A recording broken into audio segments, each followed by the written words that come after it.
मनोहरा खोलाको नदीको किनारमा बस्ने यी आमाको अनुहार हेर होइन, अनि तिमीहरू भन यो सुकुम्बासी हो कि हुकुमबासी हो भनेर के। यी मान्छेहरू जसले मलाई 5-7 दिन दिएको भए मेरो मेरो आफ्नो सामानहरू सार्थे, मलाई 5-7 दिन दिएको भए मेरो गाई सार्थे भनेर यिनीहरू रोइकराइ गरिरहेछन्, अनि सरकारले लछार पछार गरेर यिनीहरूको सामान सारिदिँदैछ, यिनीहरू टहराएर भत्काउँदैछ कि। यो कसरी सुकुम्बासी व्यवस्थापन भयो कि। आलुवा र इँटाको माथि जस्ता राखेर पल्टिरहेको यो दिदीको अनुहार हेरेर भन यिनीहरू सुकुम्बासी हुन् कि होइनन् कि। इचाङ्गो नारायणमा यिनीहरूले लगेर सार्ने भनेको छ। यिनीहरूको काम के गर्छन् त भन्दाखेरि यिनीहरूले भाँडामा चाहिँ काम गर्छन्, लुगा धुने काम गर्छन् अर्काको घरमा गएर। यिनीहरू इचाङ्गो नारायणबाट फर्केर अब यहीँ आएर फेरि गिट्टी कुट्नलाई सक्छन् त यिनीहरूले। यिनीहरूको रोजगारको व्यवस्था के गराएको छ सरकारले। यी कुराहरू व्यवस्थापन केही पनि नगरिकन पहिला यिनीहरूको रोजगारीको ग्यारेन्टी, यिनीहरूको बसोबासको ग्यारेन्टी, यी कुराहरूलाई ख्याल नगरेर सरकारले एकाएक डोजर लगायो कि। गर्नुपर्ने के थियो भन्दाखेरि पहिला यिनीहरूलाई स्क्रिनिङ गरेर को सुकुम्बासी हुन् को हुकुमबासी हुन् पत्ता लगाउनु पर्थ्यो। त्यसपछि यिनीहरूलाई सार्नको लागि एउटा कार्यविधि बनाउनु पर्थ्यो। त्यसपछि उनीहरूलाई सार्नु पर्थ्यो, उनीहरूको सामान सारिदिनु पर्थ्यो।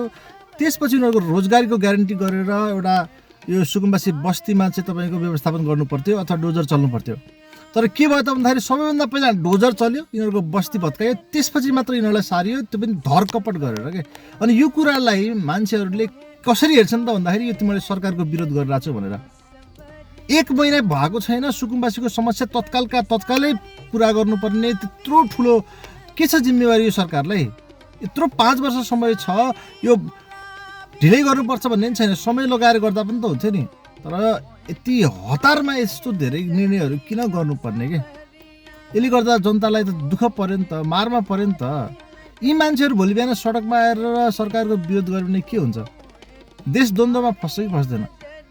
बालन शाहको छोरीको यो फोटो सार्वजनिक हुँदाखेरि मान्छेलाई सबैभन्दा बढी चिन्ता छ, रिस छ के। उनको छोरीको फोटो सार्वजनिक गरिदिने तिमीहरूले भनेर। ए भगवान, त्यो बच्चा जो रोडमा सुतिरहेको छ त्यसको तिमीहरूलाई कहिले चिन्ता पर्दैन। ऊ प्रधानमन्त्रीको छोरी हो, उसलाई चिन्ता गर्नलाई ऊ प्रधानमन्त्रीले हेर्न सक्छ, उसको परिवारले हेर्न सक्छ, उसको देश छ, उसको सरकार शक्ति छ उसँग। उसलाई चिन्ता गर्ने मान्छे थुप्रो छन्। तिमीहरूलाई त्यो बच्चाको चिन्ता छैन, तर सरकार प्रधानमन्त्रीको छोरीको चिन्ता छ। आहा, कति महान सोच छ तिमीहरूको के होइन।